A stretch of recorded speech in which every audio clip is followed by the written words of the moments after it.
শোনো, একটা কথা বলার আছে। আমাদের এখানে এখন একজন ভদ্রলোক আসবেন আমার সঙ্গে দেখা করতে। অ্যাপয়েন্টমেন্ট করে রেখেছেন আমার সঙ্গে বাড়িতেই। কিছু পার্সোনাল ক্রাইসিস হয়েছে ওনার, তাই। ভদ্রলোকের আবার অন্য ক্ষেত্রে নাম ডাকও আছে। কে আসছেন?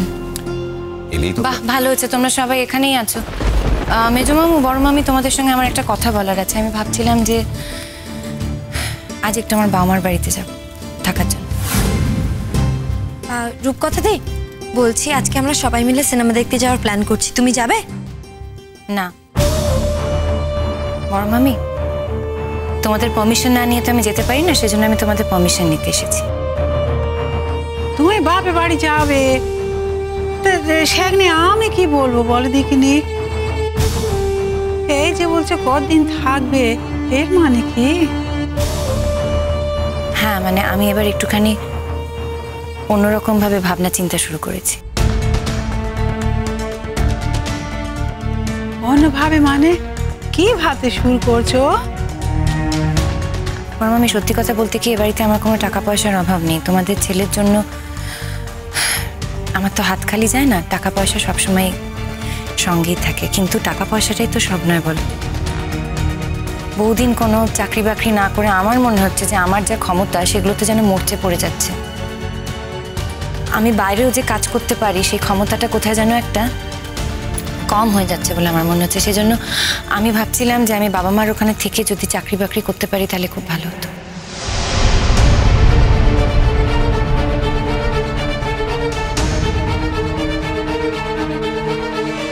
ও রূপকথা, তুমি যে বলছো তুমি চাকরি বাকরির খোঁজে বাপের বাড়ি গিয়ে থাকবে, সে তো অনেক দিনের ব্যাপার।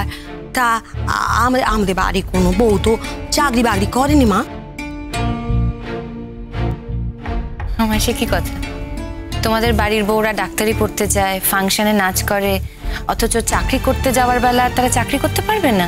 তা কি করে হবে?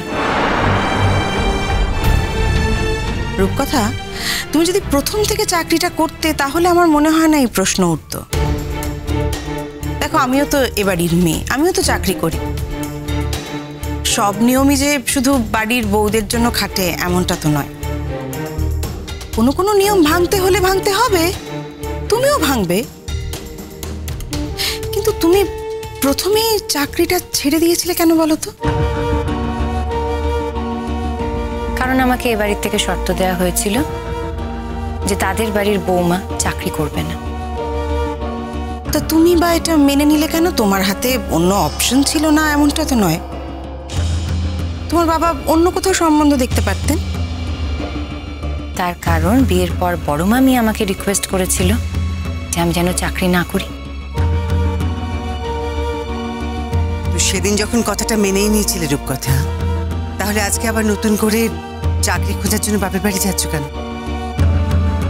রূপকথা, একসঙ্গে থাকতে গেলে ঠোকাঠুকি লাগে, তা বলে কিন্তু সম্পর্ক ভেঙে যায় না।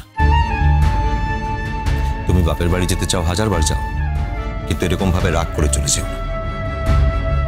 যদি ইমনের জন্মদিনের ঘটনা নিয়ে তোমার মনে এখনো কোনো রাগ থেকে থাকে তাহলে আই এম সরি।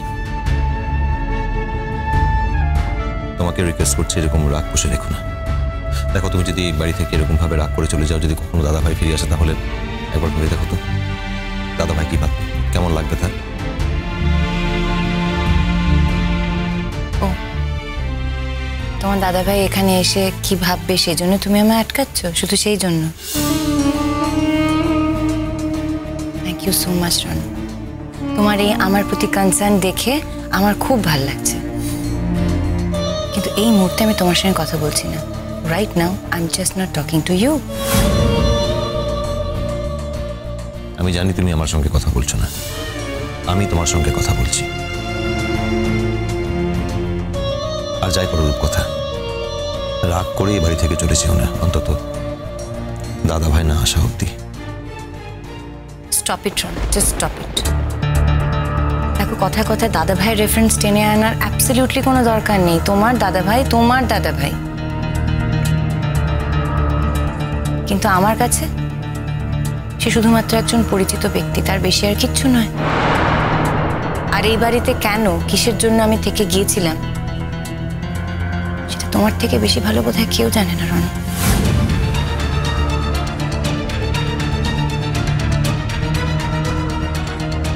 রূপকথা দি, তুমি যেই কারণে এই বাড়িতে থাকতে এসেছিলে সেই কারণেই থাকো। আমি তোমায় কথা দিচ্ছি, আমি তোমার সেই কারণের মধ্যে কোনো বাধা হয়ে দাঁড়াবো না।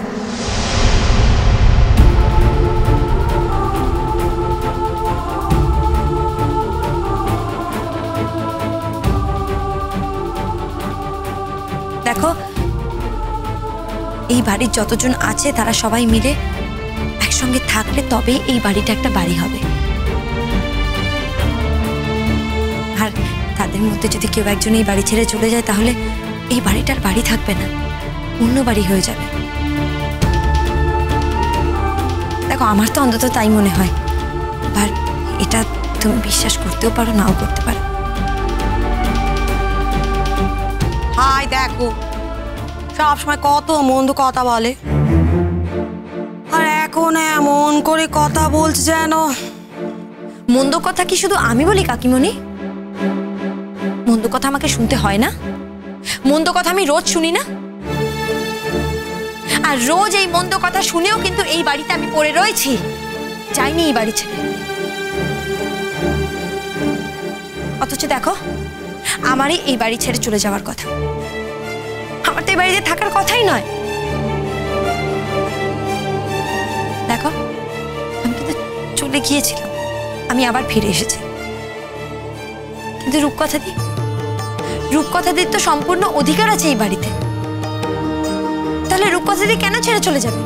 না রূপকথাদি, তোমার যাওয়া হবে না।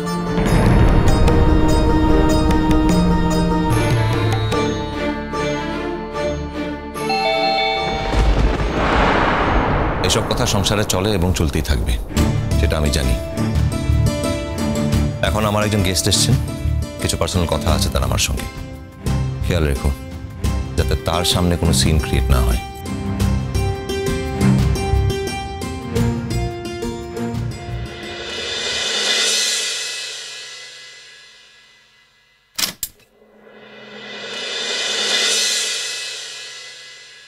ডক্টর প্রশান্ত চৌধুরী। হ্যাঁ, প্লিজ আসুন।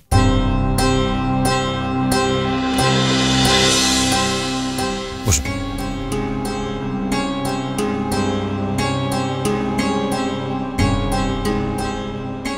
আমি তো আপনাকে অফিসে আসতে বলেছিলাম। আমি জানি না আপনার আর্জেন্সি কতটা যে আপনি সকাল সকাল আমার বাড়িতে আসতে চাইলেন। আই সরি এইভাবে এসে আপনাকে বাড়িতে ডিস্টার্ব করলাম। আমি আপনার অফিস যেতে পারতাম, কিন্তু জানি না কেন মনে হলো যে আপনার সাথে ব্যক্তিগতভাবে দেখা করে এই কথাটা বলি। আসলে আমার ওয়াইফ জোনাকি, সে লাস্ট 2 মাস ধরে মিসিং। জানি না, খুব একটা অদ্ভুতভাবে মিসিং। লিগালি সবকিছু করেছি, যা সব করা ছিল, কিন্তু কেউ ওকে খুঁজে বের করতে পারেনি। আমি জানি যে আপনি একমাত্র যে আমার প্রবলেমের সলিউশনটা বের করতে পারবেন। তাই আপনার কাছে আমি পার্সোনালি রিকোয়েস্ট করতে এসেছি যে প্লিজ আমার ওয়াইফকে খুঁজে বের করুন। বিশ্বাস করুন, আমি খুবই কষ্টে আছি, খুব যন্ত্রণায় আছি। না হলে আমি এইভাবে আপনার বাড়িতে ছুটে আসতাম না। আপনি অ্যাকচুয়ালি থাকেন কোথায়? নেপাল বর্ডারের কাছে রিমটিক বলে একটা ভিলেজ আছে, ওখানে থাকি। ওখান থেকেই জোনাকি মিসিং হয়ে যায়। ওখান থেকে যা যা সম্ভব আমরা চেষ্টা করেছি, কিন্তু জোনাকিকে এখনো খুঁজে পাওয়া যায়নি। জোনাকির খোঁজে আমি কলকাতা চলে এসেছি, আর এখানে এসে অনেক লোকজনদের কাছ থেকে আপনার কথা শুনে ভাবলাম যে একবার আপনার কাছে গিয়ে আমি রিকোয়েস্ট করি, আপনি কি প্লিজ আমার হেল্প করবেন?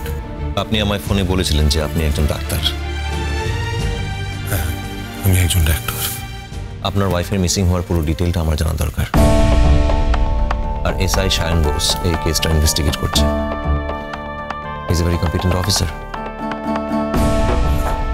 করে জানি, তাও আপনার সাথে পার্সোনালি যদি একবার কথা বলতে পারতাম, আপনাকে কিছু ইনফরমেশন আমি দিতে পারতাম।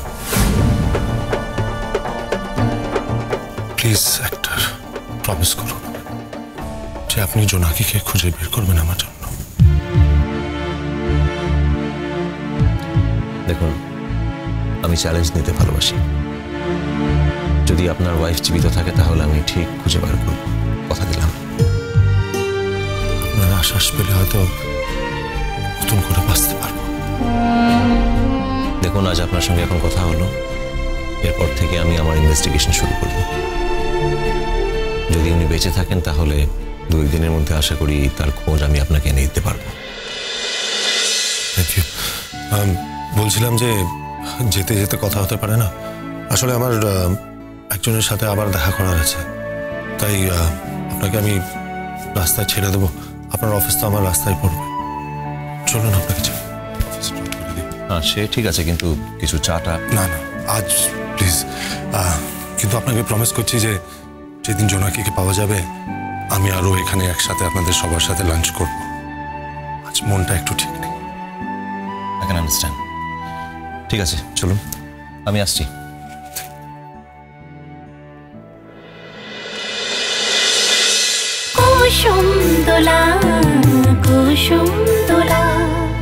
স্টার জলসার প্রিয় শো দেখার জন্য সাবস্ক্রাইব করুন আমাদের ইউটিউব চ্যানেলে এবং আপডেটেড থাকার জন্য প্রেস করুন বেল আইকন। চলো চলো চলো চলো পাল্টাই।